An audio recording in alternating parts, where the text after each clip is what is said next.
Sabe o que aconteceu? Na última fábula que eu li para vocês sobre o ratinho e o elefante, antes de eu gravar aquele vídeo, eu estava lendo parábolas, porque eu gosto de ler parábolas. Ultimamente eu estou gostando muito de ler as parábolas que Jesus contou.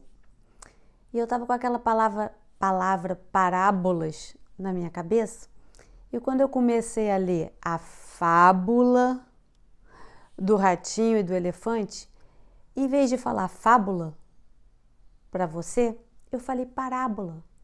E falei que ia ler a parábola do ratinho e do elefante, em vez de falar fábula. É a fábula do ratinho e do elefante. E aí, por causa disso, eu vou agora explicar para você a diferença entre parábola e fábula. Na verdade, vou explicar o que é uma parábola e o que é uma fábula, porque tanto parábola quanto fábula tem muita coisa em comum e tem também as suas diferenças. Tanto a fábula quanto uma parábola são formas de contar histórias, são histórias, mas cada história tem uma forma de ser contada. E por conta dessa forma que é diferente de uma da outra, uma recebe o nome de parábola e outra recebe o nome de fábula.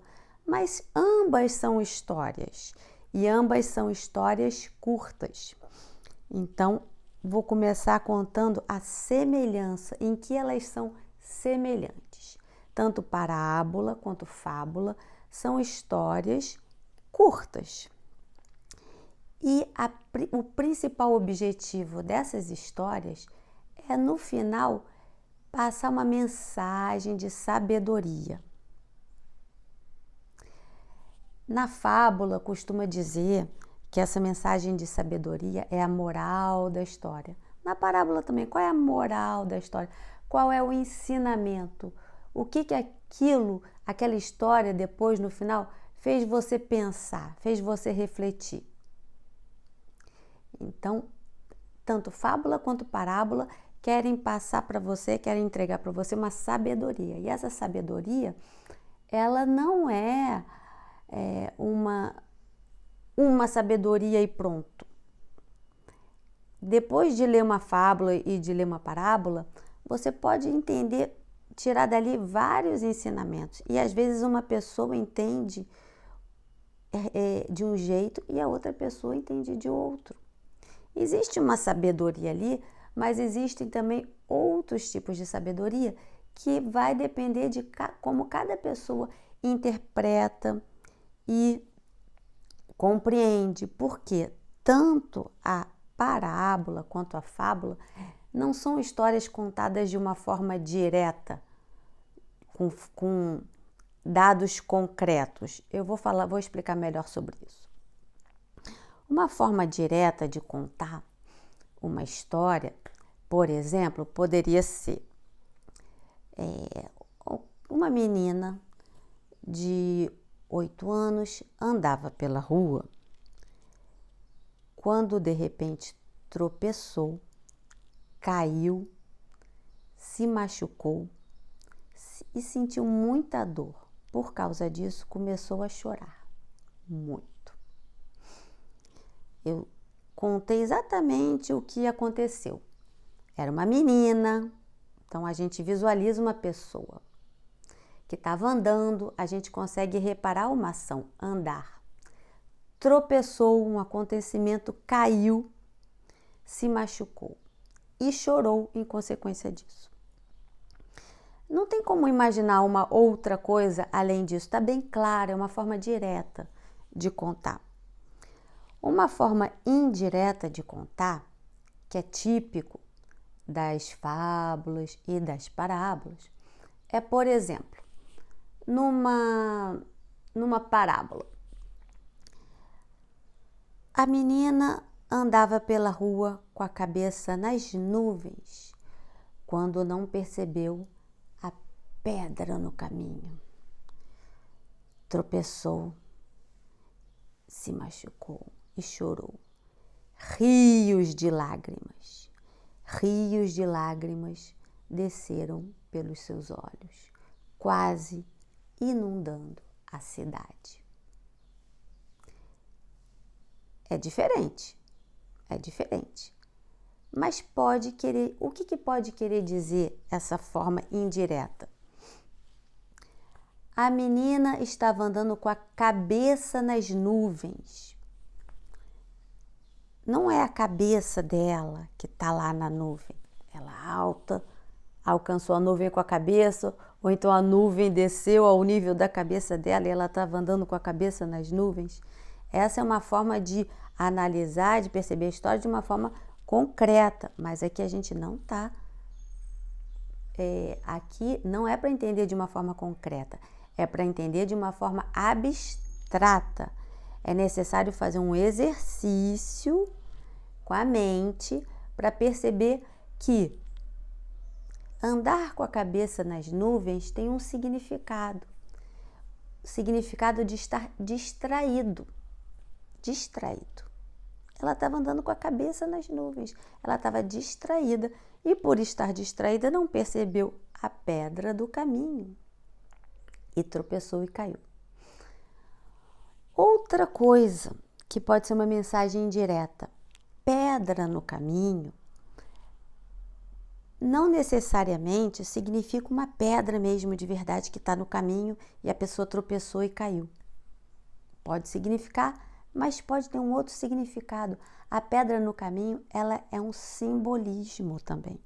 Ela representa um obstáculo, que pode nem ser a pedra. É um obstáculo. E que a partir dali fica difícil passar para o outro lado. É necessário transpor aquilo de uma forma, superar aquilo. É um obstáculo. Um obstáculo pode ser uma dificuldade. Pode ser uma dificuldade na sua vida, de uma dificuldade de aprender alguma coisa. E por não conseguir aprender uma coisa, você cai. O que significa cair? Cair pode não significar cair mesmo no chão. Cair pode significar errar. Errar, por exemplo. E ela caiu por não ver a pedra no caminho, o obstáculo, a dificuldade. Caiu e rios de lágrimas escorreram pelos seus olhos. O que significa isso? Muito choro, rios de lágrimas. É muito choro. Por que uma pessoa chora? Uma pessoa chora, em geral, porque ela sente dor. Mas essa dor também pode ser abstrata. Pode não ser uma dor física que machucou o corpo e doeu. Pode ser, pode não ser.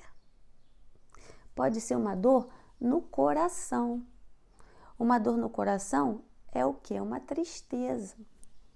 Então, repara que uma forma indireta de contar, ela pode ter um outro significado daquele que está sendo contado. Andava com a cabeça distraída, andava com a cabeça nas nuvens, não viu a pedra no caminho, tropeçou, chorou rios de lágrimas escorreram. Pode ter um outro significado. É uma forma indireta. É uma forma mais difícil, porque é um treinamento da nossa inteligência, é um treinamento da nossa mente, para a gente ir percebendo esse outro significado. É uma forma mais difícil. Por isso, e essa forma indireta, abstrata que eu estou falando, são as metáforas. As metáforas, a gente conta de um jeito, mas existe um outro significado ali. Não é para... O significado não está naquele jeito que foi contado. Menina, cabeça nas nuvens, não viu a pedra, escorreram rios de lágrimas. O significado não é esse, senão você vai imaginar mesmo. Cabeça nas nuvens, não viu uma pedra mesmo, é uma pedra. E aí, rios de lágrimas, o significado não é esse, não é concreto. Ele é abstrato, ele significa outra coisa.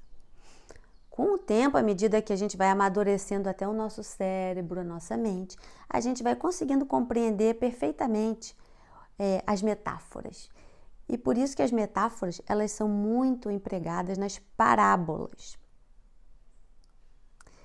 Então, vamos continuar a nossa explicação sobre parábolas e fábulas. As fábulas, elas usam em geral, via de regra, na maioria das vezes, animais como personagens. Animais. Por isso que as fábulas são muito contadas para o público infantil, das crianças, porque as crianças adoram animais, acham fofos, então fica mais atraente, a criança gosta da história. Então, no momento que a criança gosta de uma história, ali a gente pode contar, passar uma mensagem bem bacana para a criança, bem interessante. E as fábulas, por serem lidas muito por crianças, também costuma-se usar uma linguagem mais simples, palavras mais simples, frases mais simples, tudo para a criança entender melhor, no final, a moral da história, que apesar de ser mais simples, nem sempre é tão óbvia, é tão na cara. Conta uma fábula. Eu já contei algumas fábulas aqui no canal. Conta uma fábula. A moral da história é óbvia, é tão simples assim? A gente tem que pensar um pouquinho, né? Temos que pensar um pouquinho. E isso que vai fazer a gente ir lá descobrir o quê? A mensagem de sabedoria, o ensinamento. Na parábola também tem um ensinamento. Em geral, são ensinamentos sobre a vida. Passar ensinamentos da vida pra gente. No Oriente é muito comum, é uma tradição esses ensinamentos serem as parábolas, né? Esse tipo de literatura, são textos em livros. Esse tipo de literatura é muito comum no Oriente, as parábolas. Só que nas parábolas, em geral, via de regra, os personagens são seres humanos, não são bichos, são seres humanos. Está aí uma diferença importante entre fábula e parábola. Nas fábulas, em geral, bichos. Parábolas, em geral, seres humanos. A linguagem usada é metáfora. Você fala de um jeito, mas quer dizer outro. Metáforas, comparações, analogias, alegorias, tudo formas indiretas de passar a mensagem. Tem também as parábolas bíblicas, as parábolas, por exemplo, que eu estava lendo e que fez eu chamar fábula de parábola, porque eu fiquei com essa palavra na minha cabeça, foram as parábolas que Jesus contava. São parábolas também que querem passar ensinamentos, mas não é sobre a vida. Os ensinamentos que Jesus quer passar nas parábolas que ele contava é sobre como é o reino de Deus. Muito interessante. Por exemplo, alguém de você já ouviu falar sobre a parábola do joio e do trigo? Que é aquela parábola em que o homem jogou sementes no seu campo, sementes de trigo, para crescer trigo. E foi descansar, foi dormir. E enquanto ele não estava ali vigiando, não estava ali, veio o inimigo e jogou o quê? Sementes de joio. É uma outra planta, tanto o trigo quanto o joio são plantas diferentes. Mas elas, quando estão crescendo, quando estão começando a crescer, até antes de ficarem grandes, elas se parecem muito. Elas se confundem, uma parece com a outra, mas são diferentes. E são diferentes mesmo. Por exemplo, o trigo, ele serve para alimentar a gente. Ele nutre o nosso corpo. A gente pode comer. O joio não, ele pode fazer mal para a gente. Apesar deles serem parecidos na forma, um faz bem, o outro faz mal. E eles também competem no solo. Porque você sabe que a planta, para ela crescer, ela precisa tirar o nutriente dela, a água, os nutrientes do solo, que vem pela raiz e vai ajudando a formar e a crescer a planta. Eles competem pelos mesmos nutrientes. Então, se tem joio ali, sobra menos nutrientes para o trigo, então eles ficam competindo por comida. Não é bom plantar joio e trigo juntos, não dá certo. Mas Jesus não estava falando ali sobre o joio, sobre o trigo. Isso era uma forma de dizer, uma forma indireta. Era um simbolismo. Simbolismo. O joio, ele significa o homem bom. E o... Desculpa, não é isso. O trigo, ele significa o homem bom. Ele simboliza o homem bom. E o joio significa o homem mau.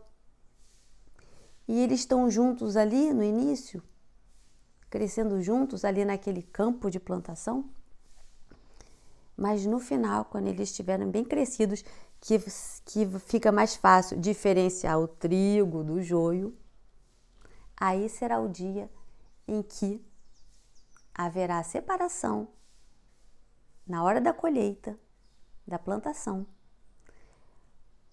Fica mais fácil separar o trigo, botar para um canto, e o joio botar para o outro. Essa é a parábola de Jesus, em que haverá um dia onde os homens bons serão separados dos homens maus. Entendeu uma forma de contar? Fala de trigo, joio, mas quer falar outra coisa. É muito interessante. Isso é muito bom ler.